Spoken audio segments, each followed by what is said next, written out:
Magandang umaga po sa inyo, Alexander Lexter Jules. So, babalik para sa inyong update. Yes, it is my first time reading this feature from this website, mga kaibigan. It's called Radar whatsoever. So, this was written by Nico Miguel Garcia, dated November 26, 2025. So, that was yesterday, mga kaibigan.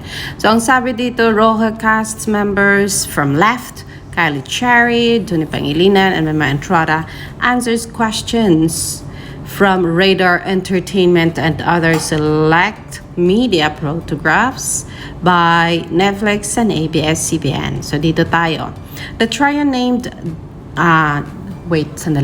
The trio noted that Roja pushed them harder than most projects before.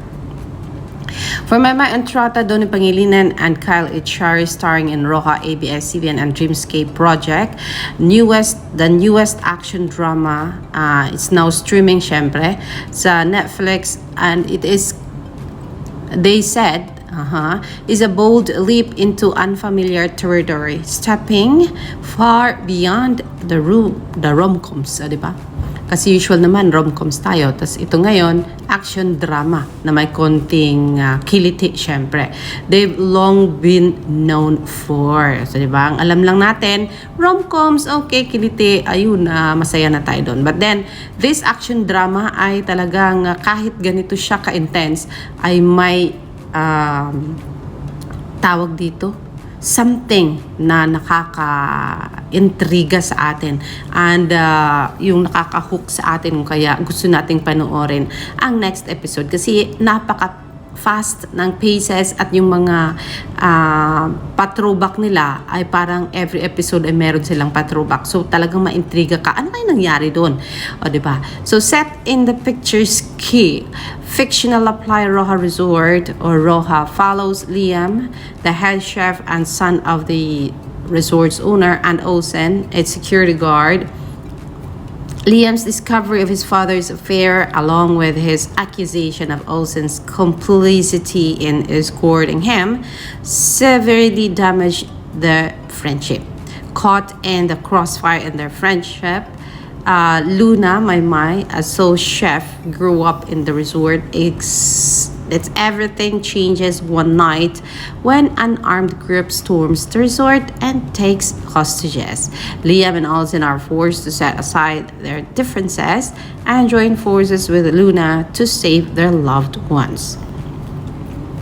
Ayon sa balitang ito, Maymay's acting comeback. After winning Pinoy Big Brother Lucky 7 in 2017, Maymay built a career largely through supporting roles in films like Fantastica, Hello Love Goodbye, Princess Diaries, and Hello Love Again.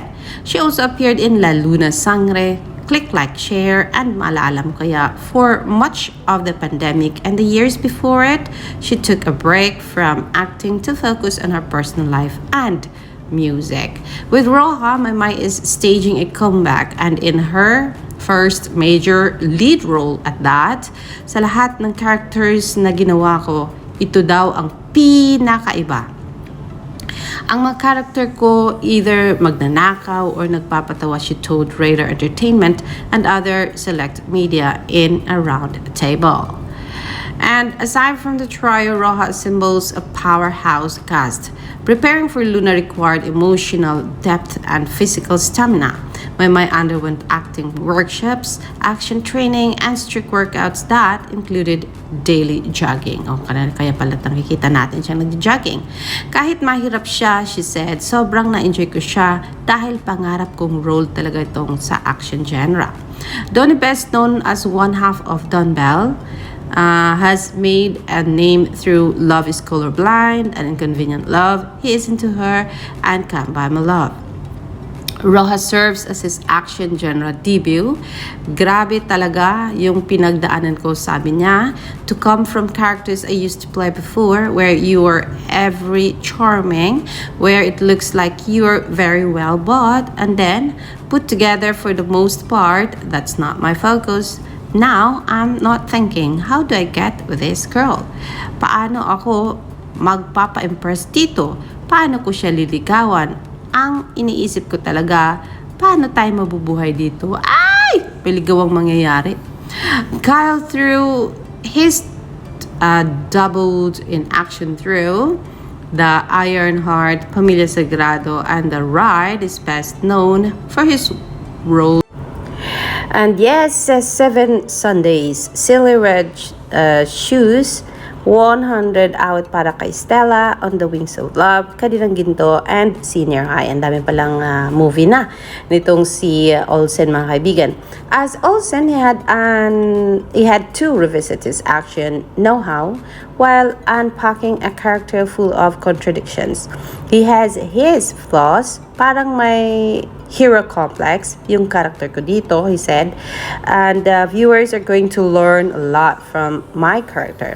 You just can't have everything. You can't always be the best version of yourself. Oh, parang napaka-intriga naman ng sagot ng isang tawag dito. Kyle Echarri. Sabi dito, limits pushed. The trio noted that Roja pushed them harder than most projects before. It's, sabi daw, unfamiliar territory, very, very unfamiliar. Donny said, your boundaries are questioned. Yung comfort zone mo parang nakalimutan mo na at doon mo mararanasan ang lahat ng emosyon na di mo alam nandoon pala. Feeling ko pag nag-mature ako talaga. Sabi pa, Donny and Kyle's off-screen friendship was also put to the test as they had to convincingly portray conflict on set. Sasabihin talaga namin, ito ang gagawin ko. Mag-ready ka na. Kung may masaktan, sasabihin namin. Okay lang, kasi part ng eksena, ang sabi daw ni Donny. Kulang na lang, magpatayan kami. Oo nga, nakita mo naman yung episode 3.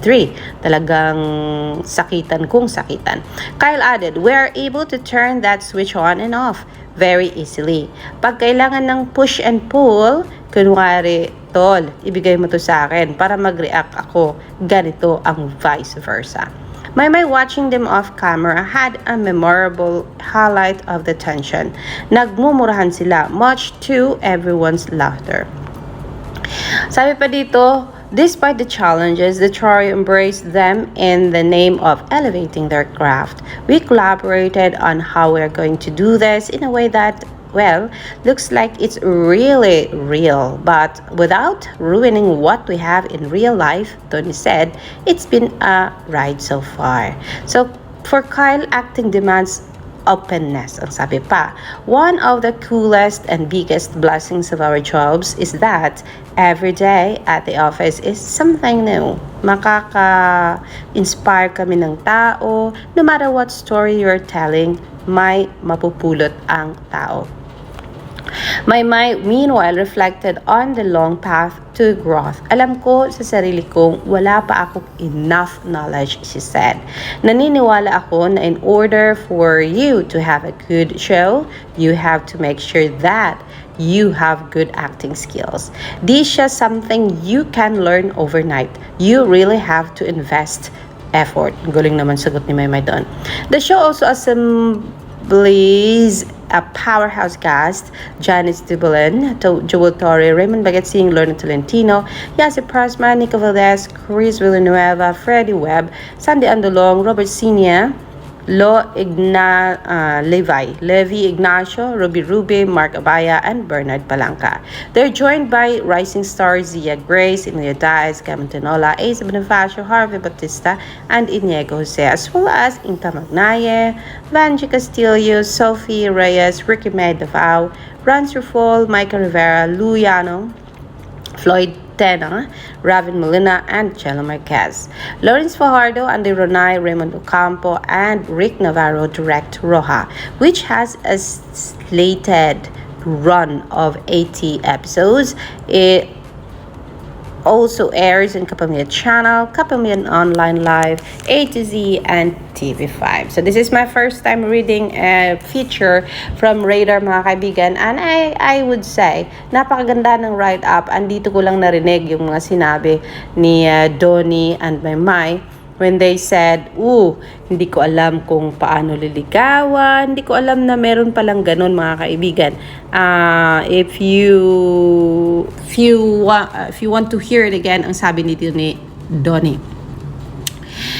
I want really to give you the emphasis of this one.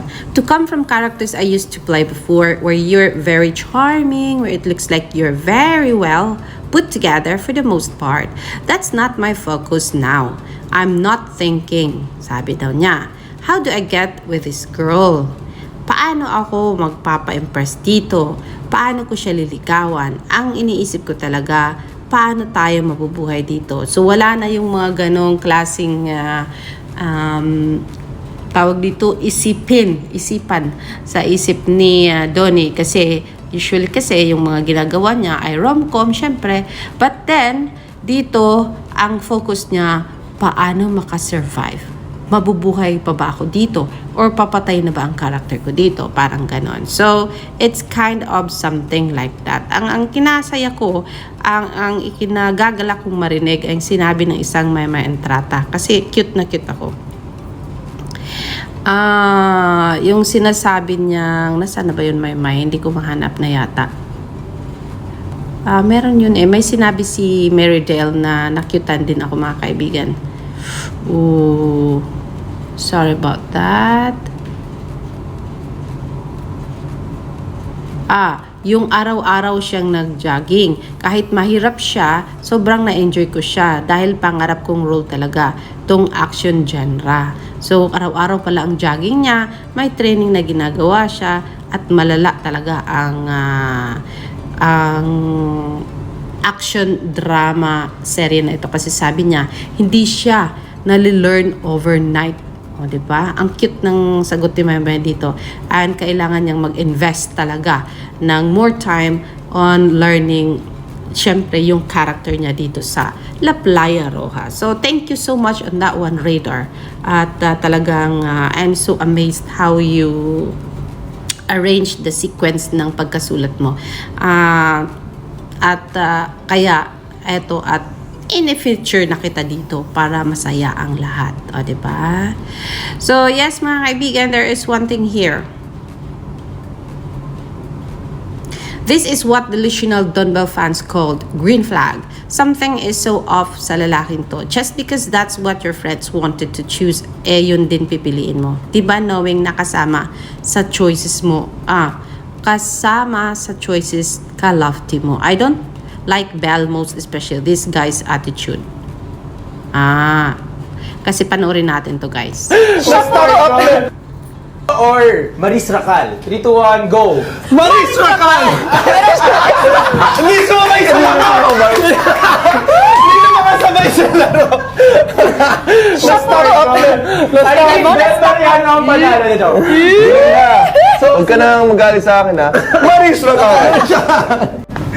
Richard Gutierrez or Zajan Haranilla or Maris Racal. So, yan mga kaibigan, ididikit natin yung video na nakuha natin about that, where kung saan naglaro sila and kailangang mamili nila kung sino talaga ang pinaka-magaling, pinaka-favorite nila between the two person, mga kaibigan. So, yes. Congrats, Roja family. Ang taas-taas ng mga views sa Netflix FB account. Nangunguna ang scene ng Lilo or Liam and Luna na pinaka-latest din real post ng Roja scene. Ang ganda din ng mga feedback ng casual viewers sa chemistry ng Maydon. So yes, congratulations on that one. For now, yan po muna ang ating pa-update sa inyo. There is one reminder from my dreamers. Solid po ito ni Maymay, admin. Reminding everyone to just focus and enjoy the blessings. Maymay is too old for this fan war. She is just enjoying every opportunity. Do not worry about her. The bashings won't get her to her. She'll accept every criticism and ignore all the noise. So, kung kaya, okay lang fangirling to the maximum level, kasi nga po, whatever yung mabasa at marinig ni Maymay, auto-dead mo siya dyan. Kasi dapat wala na tayo doon sa era na kung saan focus tayo sa fun war. Focus tayo sa positive side of the project, mga kaibigan. Let's focus on the acting roles of Maymay and Donny in this Roja, kasi nga po nakakagaan ng araw, kakakilig, nakaka-excite, and grabe yung intense ng mga scenes, mga events, mga nangyayari. And so, yeah, this is the first serye na talagang makikita mo, apat-apat ang director, talagang tinatrabaho nila para maibigay sa atin yung napakagandang proyekto. So yes, let's just focus on positive fangirling and not a negative fangirling kasi wala po yung magandang ikakadulot sa ating lahat. Lastly, best example of setup account, ibabash yung 2 tapos biglang sausaw. Be cautious, block na yung account na yan for a reason. Now do block and report. Kaya nga po, meron doon kasing nakikisawsaw just to fuel up yung fire, mga kaibigan. Nandyan sila para papag-awayan ang mga fans at papag-awayan ang mga artista. So beware of that one. Check the accounts kung marami ba siyang follower. Kung wala, ang purpose niya dyan ay para sirain kung ano man klaseng friendship meron si Donny, Maymay, Kyle, Kai, and Bel Mariano, mga kaibigan. This is Alexander Lexa Jules. Have a wonderful morning, everybody. Hindi ko pa napanood ang episode 6 kagabi. I waited until 11 o'clock ng gabi. Pero hindi pa siya nakalabas. Maybe later today, mapapanood ko rin yan, mga kaibigan. Alexander Lexa Jules. Enjoy watching Roha, mga kaibigan. Magandang umaga.